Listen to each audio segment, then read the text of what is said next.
Good afternoon, everyone. Thank you for standing by and welcome to Arco Platform second quarter 2022 earnings call. This event is being recorded and all participants will be in a listen-only mode during the company's presentation. After Arco's remarks, there will be a question and answer session. At this time, further instruction will be given.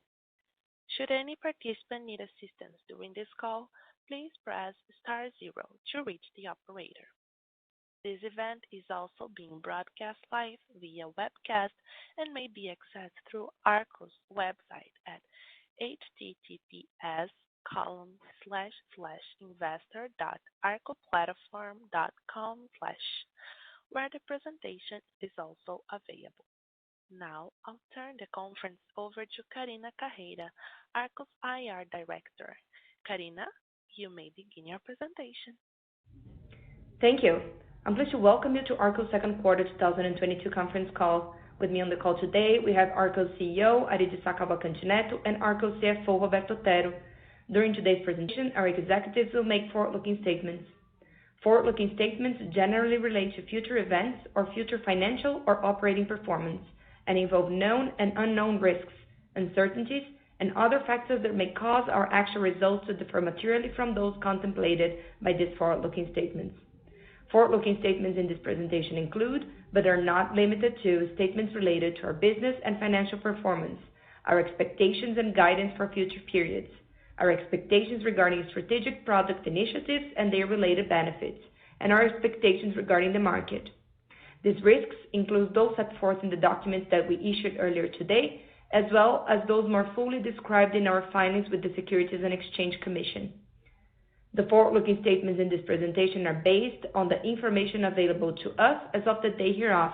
You should not rely on them as predictions of future events, and we disclaim any obligation to update any forward-looking statements except as required by law. In addition, management may reference non-IFRS financial measures in this call. The non-IFRS financial measures are not intended to be considered in isolation or as a substitute for results prepared in accordance with IFRS. We have provided a reconciliation of these non-IFRS financial measures to the most directly comparable IFRS financial measure in our press release. Please note that except from revenue, gross margin, selling expense, G&A, and cash flow from operations, all other financial measures we discuss here are non-IFRS, and growth rates are compared to the prior period comparable period unless otherwise stated. We also note that year-over-year comparisons are affected by acquisitions that were not included in our 2021 financials. Let me now turn the call over to Ari, Arco's CEO. Thank you, Karina, and thanks everyone for joining today's conference call. We hope that you and your families are all healthy and safe. I'd like to start with the highlights of the quarter on slide 3. First, we had net revenues of 412 million reais in the second quarter, 61% above the second quarter of 2021, reflecting the high level of late orders placed by partner schools, which part of the delivery slipped to April. For the first 6 months of the year, we accumulated revenues of 842 million reais, a 43% increase year over year, or a 31% organic growth. As a result, we already had 83% of the 2022 ACV recognized cycle to date. This quarter, we had important efficiency results arising from our integration agenda, which were crucial to offset non-recurring increase in operating costs resulted from late orders. The adjusted EBITDA margin was 26.9% in second quarter versus 28.2% in second quarter of 2021, and 30.6% in the first 6 months versus 32.4% in the same period of 2021.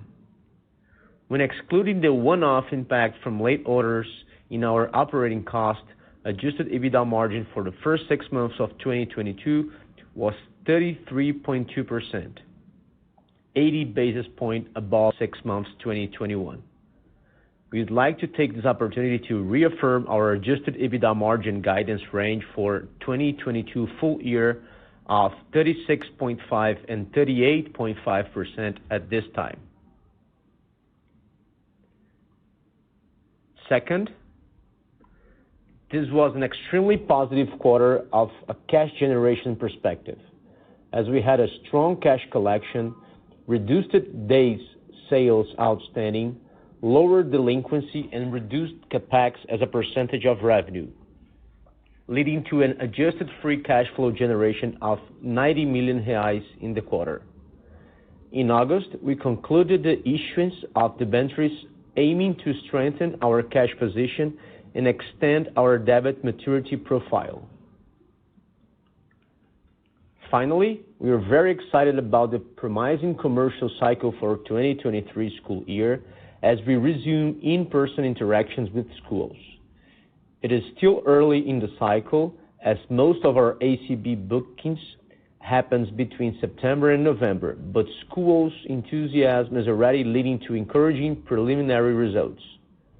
I will now return the call to Otero, who will continue the presentation. Otero, please go ahead. Thank you, Ari, and good evening, everyone. Thank you for your time. Starting on slide 5, net revenues for the second quarter of 2022 were 412 million reais, a strong 61% top-line growth year-over-year, and representing 26.4% revenue recognition of the 2022 ACV. As mentioned in our Q1 earnings call, the atypical high level of late orders placed by partner schools in the beginning of the year led to part of such content being delivered in early April, therefore explaining the strong revenue recognition in the quarter.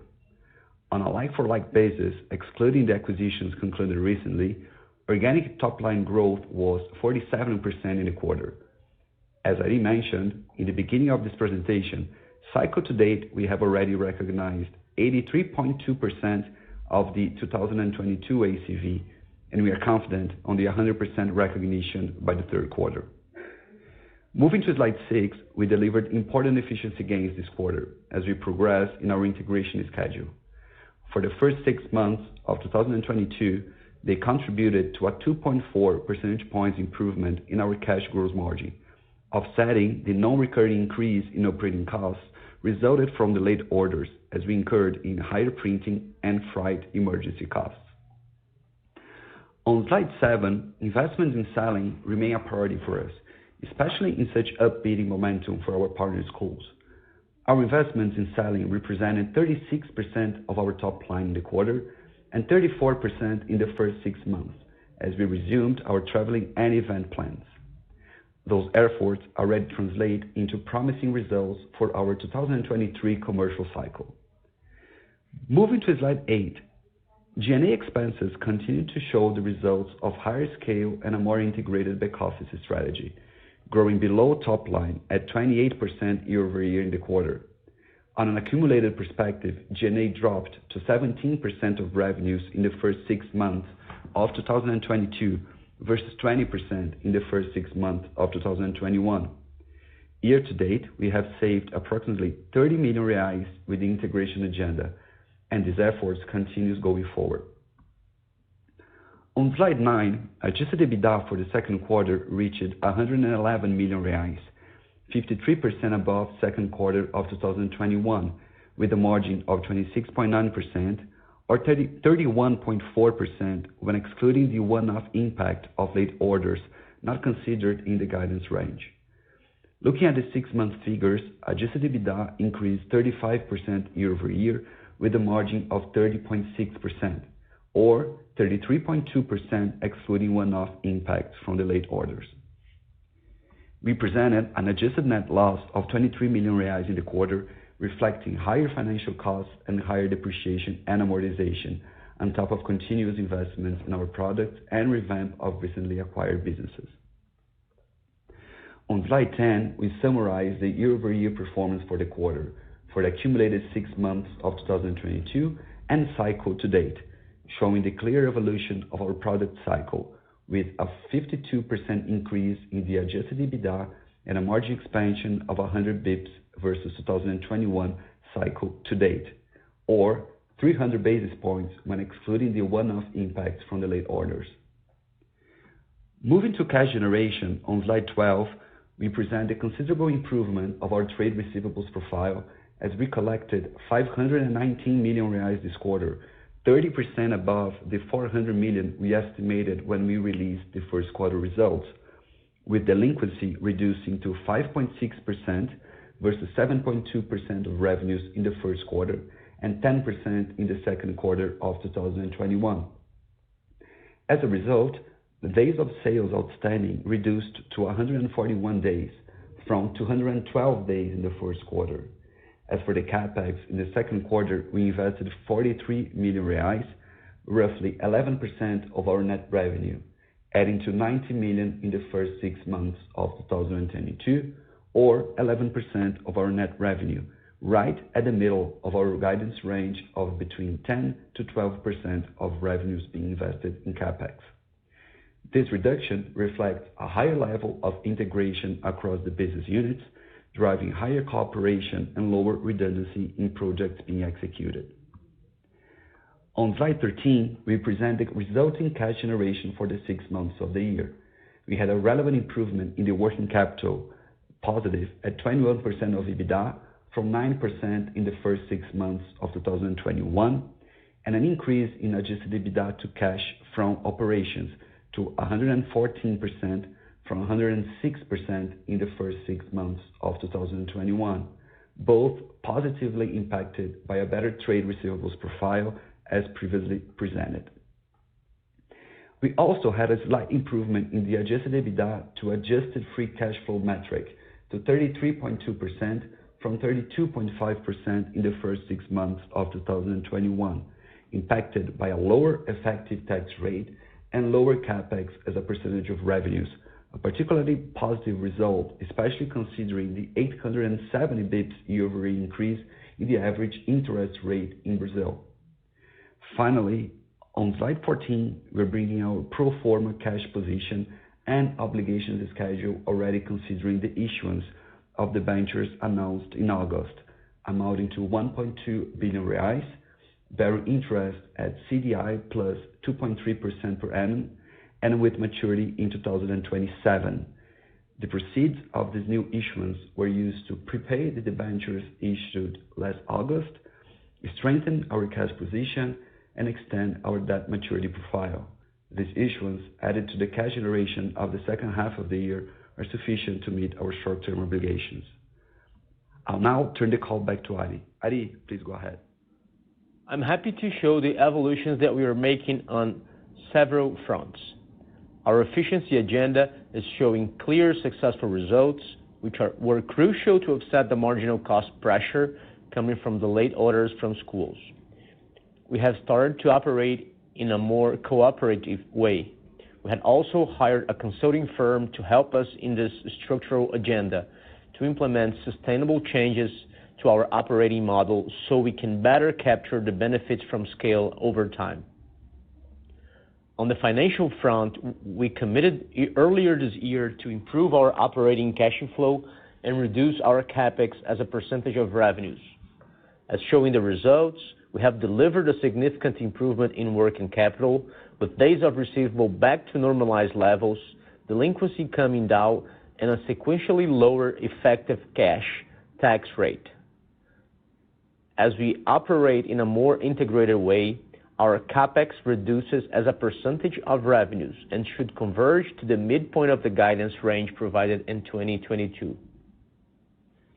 And all of that still investing in our growth.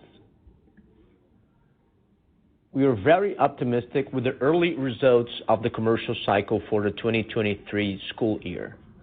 With the resumption of the in-person classes and the upbeat momentum for our clients and prospect schools, a portion of the students who dropped out over the last couple of years has started to return to schools, and we are resuming our in-person interaction, visiting schools, and hosting in-person events. I'd like to highlight how important it is to create and nourish this trustworthy relationship with our clients, to be inside the schools, to make ourselves present.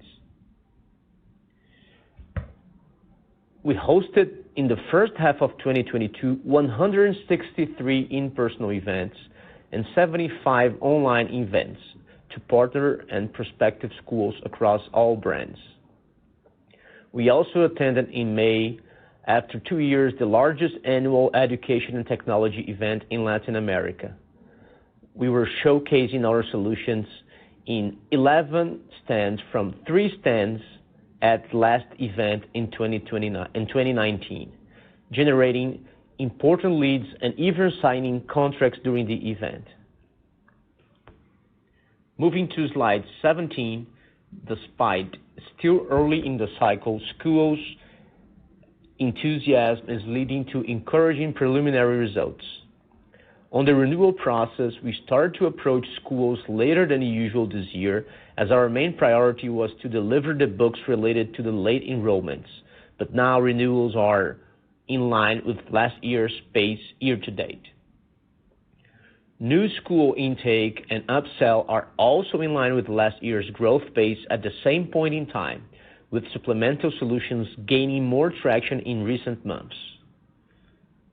Finally, as for our cross-sell initiatives, we have further adjusted incentives and training of our commercial teams this year, leading to a relevant improvement in the number of cross-sell contracts originated by referral from Arco's commercial consultants. Cross-sell is a key piece of our strategy, as we have the potential to double our top line with our own base through the sale of additional solutions. We are very confident on our path to the future. With that, we conclude our presentation. Operator, we can now open for questions. Thank you. The floor is now open for questions. If you have a question, please press star 1 on your touchtone phone at this time or any time. If at any point your question is answered, you may remove yourself from the queue by pressing star 2. Questions will be taken in the order they are received. We do ask that when you pose your question that you pick up your handset to provide optimum sound quality. Please hold while we poll our questions. First question comes from Luca Marquezini, Itaú BBA. Please go ahead. Good evening, everyone. So thanks for taking our questions. 2 questions on our side. First one would be, can you please provide more color on the efficiency initiatives that allow G&A dilution in the quarter? When should these initiatives be concluded? And then secondly, we've seen a good cash collection in the quarter, which the company attributes to lower delinquency rates. Can you please comment on what has led to this improvement in delinquency, and what should we expect on this front going forward? Thank you. Hey, hi Luca. This is Otero speaking. Thanks for the questions. So starting with G&A. So as we got in the Arco Day last year, we started to operate the company in a much more integrated way. Just to give you a few examples, we used to have a few smaller G&A structures distributed across the brands, so across the business units. So now we pretty much centralized everything at the holding level to simplify the explanation. So by doing that, we pretty much reduced a lot of the redundancy of functions that was previously distributed across the brands. Okay, so this was the first thing. The second thing, I would say that we've been operating, by doing that, we can reduce the level of third-party services, we can reduce corporate personnel, and as a consequence, those lines grow much slower than the top line growth. Okay, so we're not doing any massive reduction in those lines, but at the end of the day, they can grow much slower than the overall top line growth, and as a consequence, we dilute the relevance of those lines in the P&L. Okay. In terms of delinquency, I think it's a combination of improvement in internal processes and focus on those areas, and also schools also operating in a much better environment after COVID. Okay, so I think it's a combination of the 2 factors. At this point, we are running with delinquency better than 2019 levels.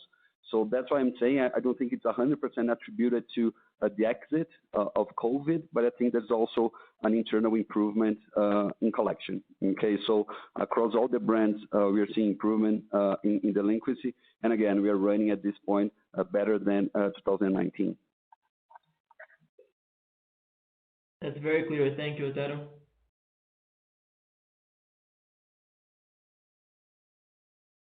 Next question comes from Marcelo Santos with JP Morgan. Please go ahead. Hi, good evening, Ari, Otero, Karina, the whole IR team. Thanks for taking my questions. I have two. The first one is regarding, I think, the curves you show on slide 14, where you show that the renewals are on track. The pace of new sales are also quite well. I mean, if this continues like this, does it mean that you're going to repeat the 32% organic growth in ACV? I mean, is this the logical implication of this chart? Are you more positive now than what you were like a couple of months ago after you're seeing this beginning of this intake cycle? This is question number one. And the question number two, it's more related to the margins for the next cycle. Considering that during this cycle you had this delay in orders in April, which caused you to print materials in non-optimal way, you had to pay extra shipping. So this had a negative impact on your margins. Assuming that you don't have the same thing next year, would it make sense for us to expect a couple of some margin expansion on the base case for next year? These are the questions. Thank you. Hi, Marcelo. Otero here. Thanks for the questions. So, I mean, as you said, the commercial cycle is performing very well so far. We're still at the middle of the game, okay, so we still have a long way ahead of us, but the early signs, they are quite promising, okay? So, as we said, on the renewal front, it started slightly later than in previous years, mostly because of the late orders, as the schools pretty much waited for those to be delivered to start renewing contracts for next year. At this point, we're in line with the previous year in terms of renewal rates, but our goal is to bring a better number versus last year, okay? On the new school intake, we're seeing very encouraging signs so far across all brands in both core and supplemental. As you said, I mean, growth rates seem very similar to the 2022 sales cycle so far, but this is a moving line, right? So we cannot guarantee that we'll grow at the same pace of last year, okay? So it's a stronger base of comparison, but again, the early signs are quite encouraging at this point. Moving to your second point, in terms of the impacts on the cost of product and the margin for next year. So just to give a bit more color on that. So we witnessed a relevant number of late orders coming in this cycle much later than the usual, okay? So this was a direct consequence of the students coming back after the 2 years of the pandemic. So this led to a significant volume of content to be printed and delivered to schools quickly to avoid those students starting the school year without content. The marginal cost of printing in smaller volumes tends to be significantly higher, okay? And the freight methods we had to choose were also more expensive, such as air freight. It's also important to remember that we don't carry inventory of product from 1 year to another, as we update the content pretty much every year. So we needed to print new content for every new student that enrolled later in our partner schools, okay? This is not something that should be repeated, okay, in the second half of the year. We don't expect to see this huge surprise in late orders for 2023, especially because the schools are now operating in a much more stable way and with much more visibility for the next year, okay? So we don't expect those surprising to affect our profitability next year. Of course, we have inflation as a threat for 2023. This is one of the reasons why we have intensified the efficiency agenda internally. And as Ari mentioned in his closing remarks, we have also hired a consulting firm to help us not only accelerate, but better structure this efficiency agenda internally. Okay, so at this point, we don't see any cost pressure bringing risks to our profitability next year, okay? Okay, perfect. I was actually thinking on upside risk because you wouldn't have the cost. So, but that was the question. It's a Thank you very possibility. much. It's a possibility, Marcelo. Thank you.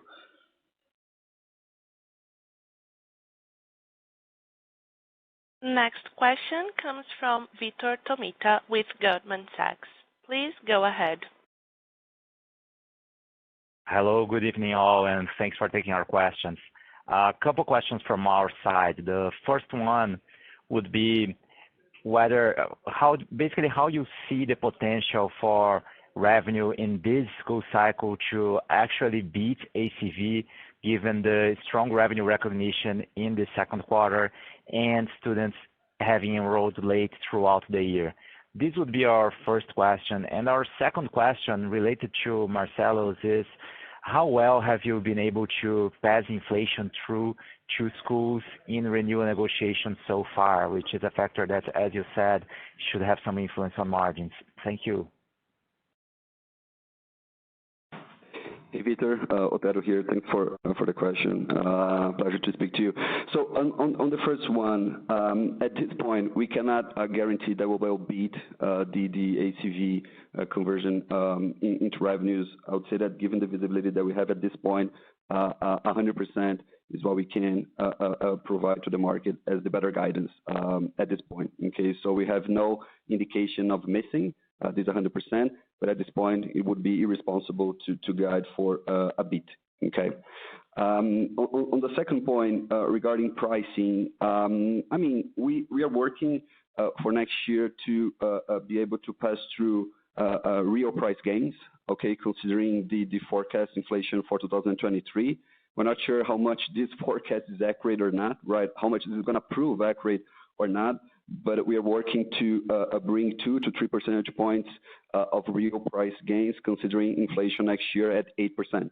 Okay, so this is the internal goal we are working right now. And I mean, at this point, we have renewed pretty much half of the contracts for next year, and this price increase has been well received by schools. Very clear. Thank you very much.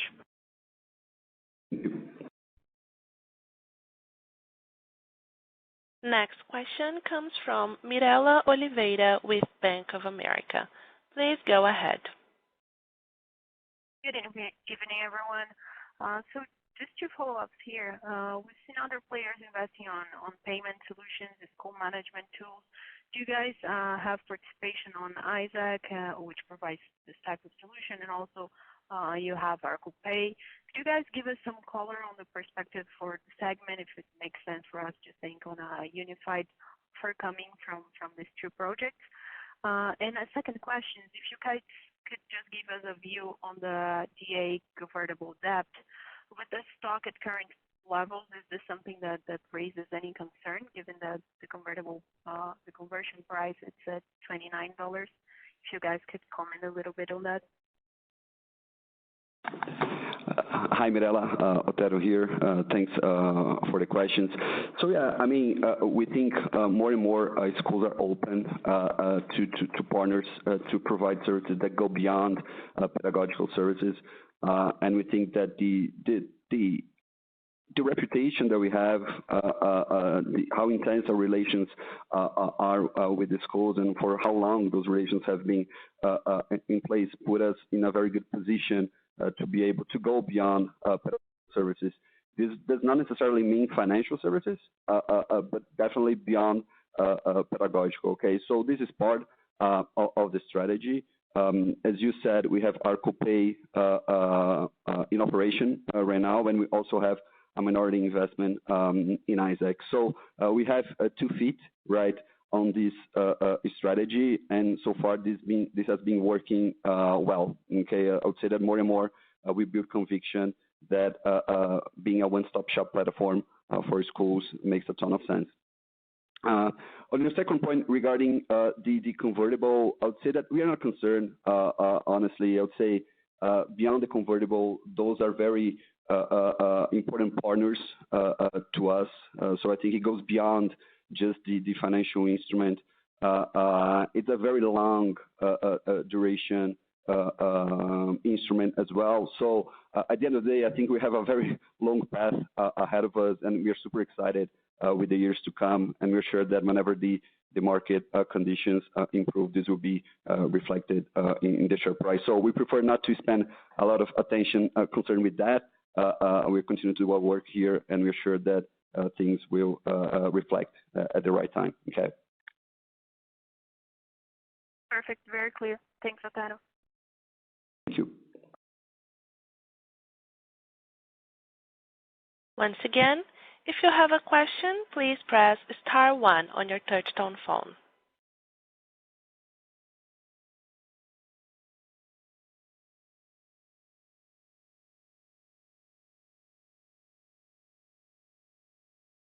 At this time, we have no further questions in the queue.